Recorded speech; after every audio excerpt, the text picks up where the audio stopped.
Olá, eu sou Cláudio Borges do canal Resenhando Rock, DJ, jornalista e gerente da loja Headbanger no Rio de Janeiro. Você está assistindo ao canal Cultura Metal.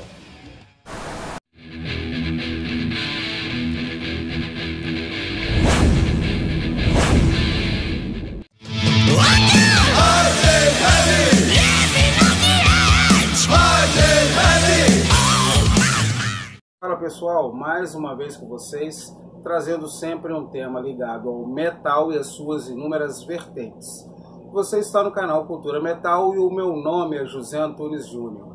E se porventura você ainda não é inscrito neste canal, se inscreva no canal, curta os vídeos e comente à vontade. Também deixe o seu apoio no Instagram. E o entrevistado de hoje é o Cláudio Borges, que faz parte da bancada do excelente canal Resenhando Rock. Além disso, o Cláudio Borges é gerente da loja Headbanger, localizada no Rio de Janeiro, no bairro da Tijuca. Além disso, ele também desempenha um trabalho como DJ na Noite Carioca. Então, sem mais delongas, vamos à entrevista com o Cláudio Borges. Agradecendo a você, Cláudio Borges, que gentilmente concedeu essa entrevista para o canal. Valeu!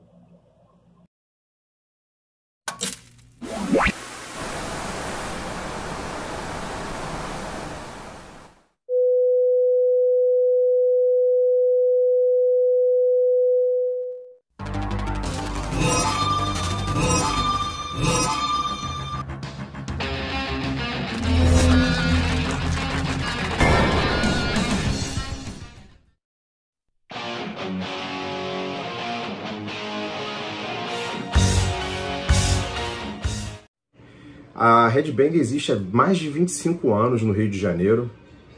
A primeira loja que abriu foi em Copacabana e depois abriu a filial na Tijuca. Com o passar do tempo, viu-se que não havia necessidade de ter as duas lojas e manteve-se apenas a loja da Tijuca. Eu não sou o proprietário da loja, sou, como eu falei, o gerente da loja e estou na loja já há 13 anos. Eu já tive minha loja aqui no Rio de Janeiro, mas agora eu sou gerente da Headbanger.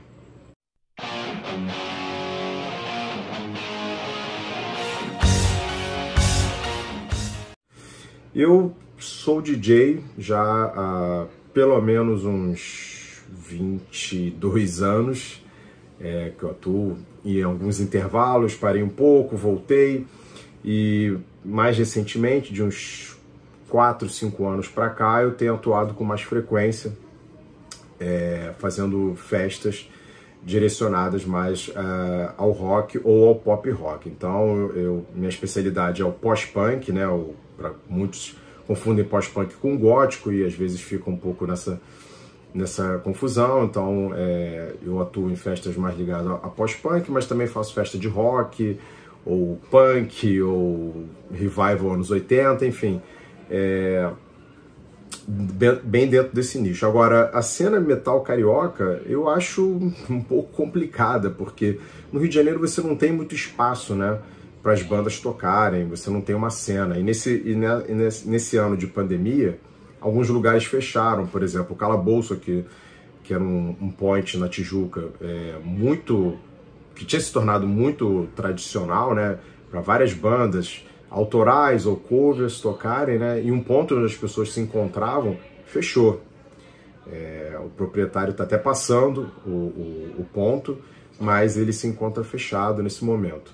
Então a cena metal tem várias bandas bem bacanas, né? Eu não sou muito ligado mais ao metal, eu não sou uma pessoa que curta muito metal, não ouço muito metal, mas eu tenho um conhecimento da cena porque conheço pessoas que tocam, conheço a cena de um jeito, por conversar com vários integrantes de bandas, enfim. Mas a cena metal no Rio é uma cidade muito complicada, né? Porque você tem essa sazonalidade de uma hora o que está fazendo sucesso é isso, outra hora o que está fazendo sucesso. Existe muito modismo, né? E a cena carioca, ela flutua. Tem bandas que aparecem, bandas que somem, mas o grande problema da cena carioca, eu acho que é a falta de lugares, de espaço para as pessoas para as bandas tocarem. Então eu acho que isso é uma coisa que é um revés para a cena carioca de metal.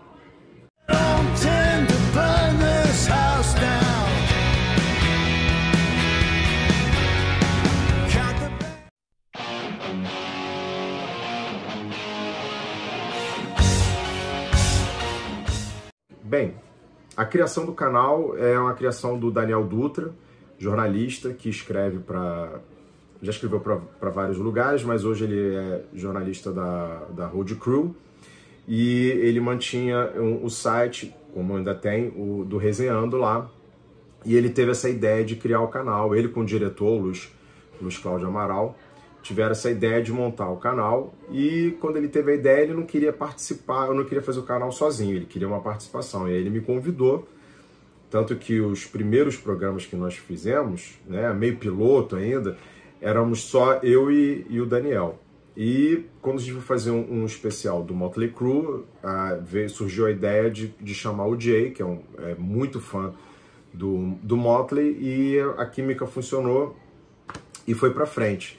Então, em resumo, essa foi a gênese da criação, e até agora estamos aí no canal Resenhando. Espero que estejamos por mais um bom tempo aí.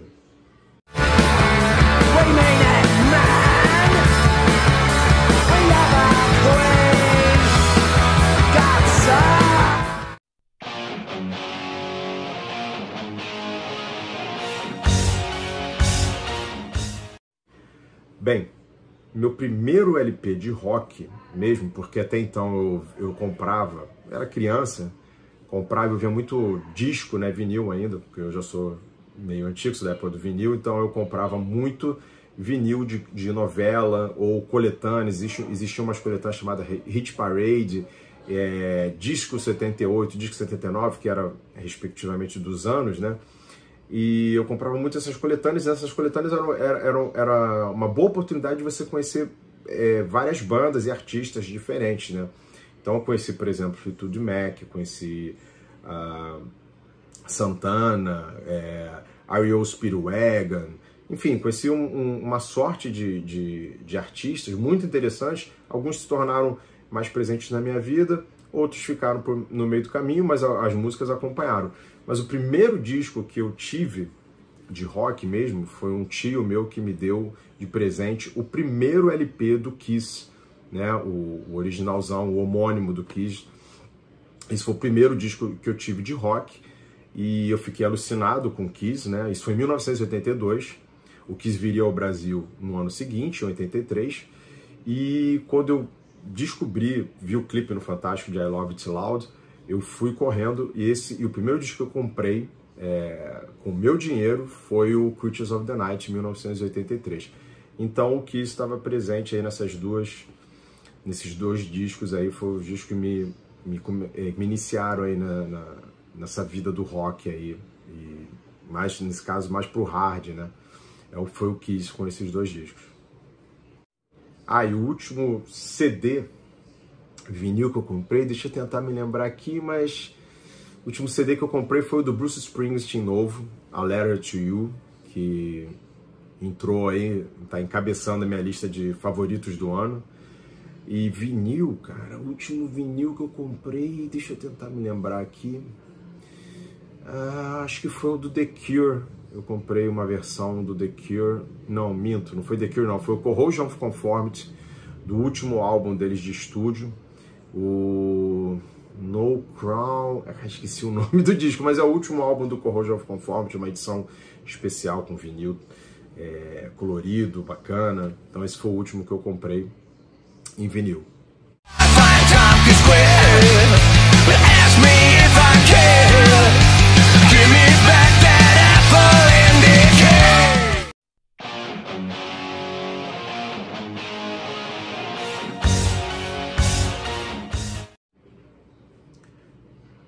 Próxima pergunta: o que você diz para aqueles que alegam que a venda de CDs está com os dias contados? Olha, eu ouço que o CD vai morrer, que o CD vai acabar, que o CD não presta para nada há pelo menos uns 20 anos. pelo menos 20 anos eu escuto esse papo. O CD vai acabar, o CD isso, o CD aquilo. E o CD está vendendo. É óbvio que ele não vende mais como vendeu na década de 90, que foi a melhor época, né? Onde vendia início da década de 90 até o início dos anos 2000, até meados dos anos 2000, 2005, 2006, até acho que 2007, 2008, vendeu-se bastante CD. Claro, acho que de 2003 para frente foi havendo um decréscimo nas vendas. Hoje é óbvio que esse decréscimo é maior, né? Mas ele continua vendendo. Eu vendo mais CD lá na loja do que vinil, mas talvez eu seja um caso à parte, ou talvez outras lojas vendam mais CD, vendam mais vinis do que CDs, mas enfim, na minha experiência, o CD ainda vende, e talvez venderia mais se algumas gravadoras não deixassem de lançar bons discos no Brasil, mas enfim, o CD ainda vende. Quem acha que o CD está com dinheiro contado, talvez seja a galera mais nova que nunca tenha comprado um CD e está acostumada com streaming ou com MP3, enfim. Mas eu acho que o CD não tem os dias contados. Eu acho que ele vai diminuir ainda mais a venda, talvez, e vai ficar dentro de um nicho, dentro de um segmento, né? Os colecionadores cada vez mais optando por edições luxuosas, boxes, e vai ter uma sobrevida, porque eu acho que a mídia física ela nunca vai acabar. Algumas pessoas não ouvem mais CD, migraram para ouvir só vinil. Algumas pessoas pararam de ouvir CD e foram para o Spotify. Enfim, essa migração ela ocorre, mas ela vai e vem. Então eu acho que a mídia física ela não vai acabar, mas ela tende, obviamente, no caso do CD, a diminuir. Não sei se a ponto de parar de ser fabricados CDs no Brasil. Há esse medo. Mas as gravadoras pequenas, como Shinigami, Hellion, Voice, elas têm lançado cada vez mais CDs. A Hellion e a Shinigami, principalmente, elas lançam semanalmente uns de 3 a 5 títulos, né, de material de rock, metal, hard, enfim. Lançam bastante coisa. Então, eu acredito que tenha público para isso. Minha experiência diz que tem. Se as gravadoras, essas menores, estão lançando, então tem uma boa saída. Então, por enquanto, acho que pelo menos por uns 5 anos aí o CD continua numa boa.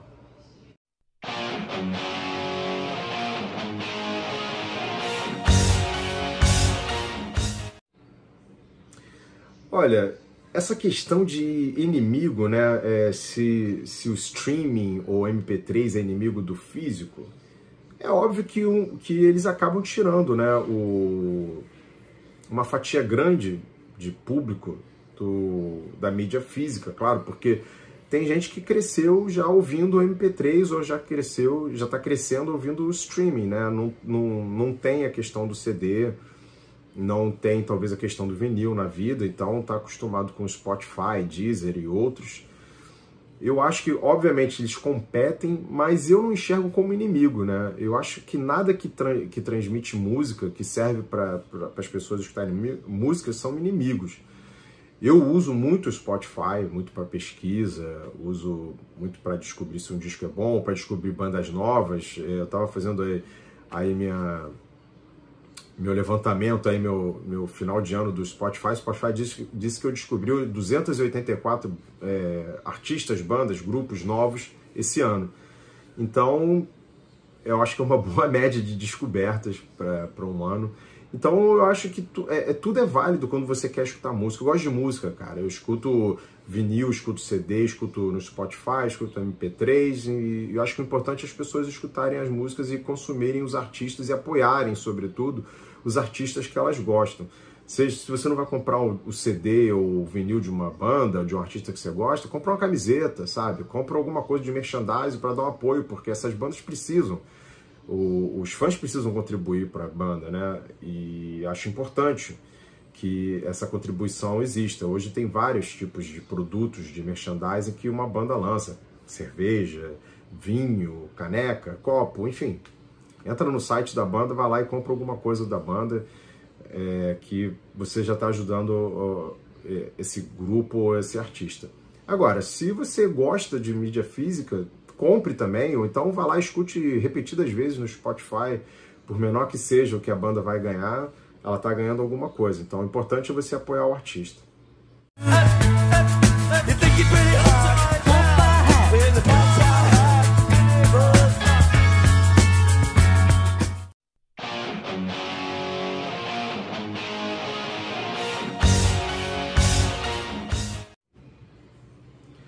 Olha, eu acho que o desafio para quem tem loja hoje, e no caso da Headbanger, é você manter, cativar o público fiel.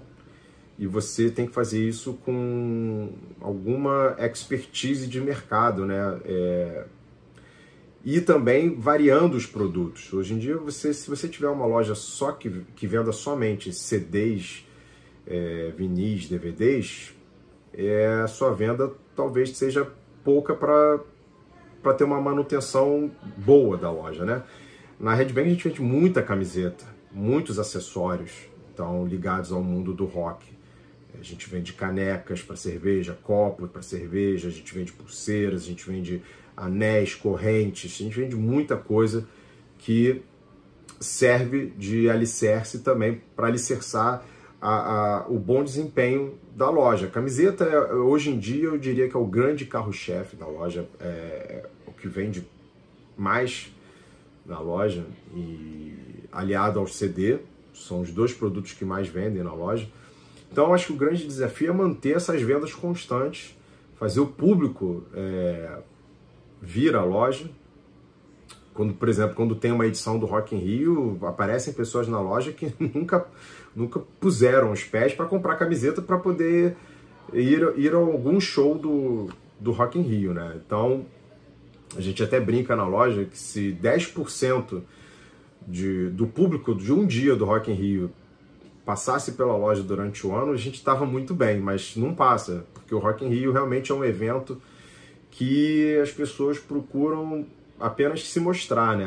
Muitas delas, a maioria talvez, não está ali para prestigiar uma banda, está ali pelo oba-oba, para tirar uma selfie, para dizer que foi, sabe, para ir na tirolesa, na roda gigante, enfim, para curtir com os amigos ali, e a música às vezes é somente um pano de fundo.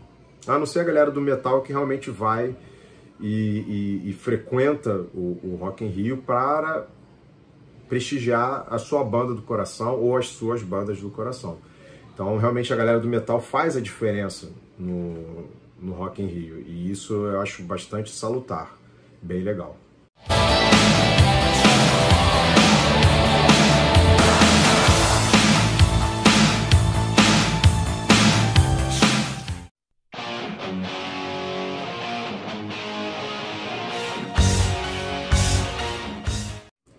Olha, o revival de vinil eu acho muito legal, muito bacana, e se vai permanecer, o tempo vai dizer, mas eu acho que sim. Eu acho que cada vez mais as pessoas vão tentar se conectar ou se reconectar com alguma coisa que lhes traga uma experiência real. Eu acredito que as pessoas, muitas pessoas estão já cansadas dessa coisa virtual, né? De você ter uma música que você não tem, de você ouvir uma música que você não tem, de você ter uma experiência que não é tão palpável, nem é palpável, né? Porque o vinil é extremamente palpável. Você pega o vinil, você põe para tocar, você pega a agulha, põe na música que você quer, ou põe desde o início, e você vai ouvindo, você vê, né, o disco rodando e a agulha no sulco. Então você tem uma experiência que é muito diferente do que, por exemplo, você escutar um CD que você põe o disco dentro e ele some, você não vê absolutamente nada. Streaming MP3 nem se fala, você está tocando alguma coisa que você não sabe nem o que é, não sabe nem se está certo às vezes.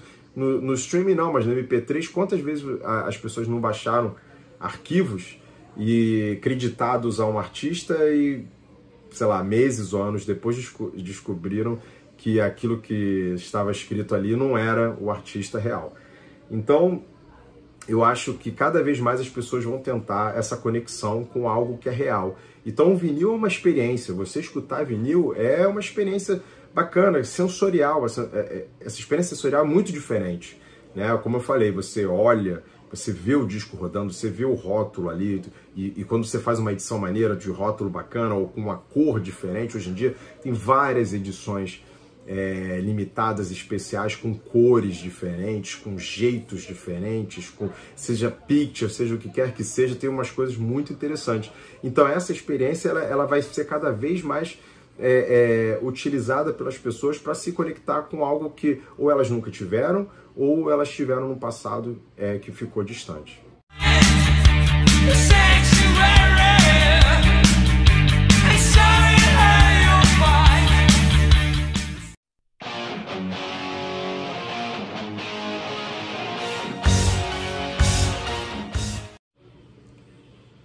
Cite 5 álbuns inesquecíveis de rock e metal. Olha, vou citar 5 álbuns aqui que são muito importantes para mim, e amanhã eu posso citar outros 5, mas hoje vai ser London Calling do The Clash, Born to Run do Bruce Springsteen, First and Last Hours do Sisters of Mercy, Revolver dos Beatles e The Head on the Door do The Cure.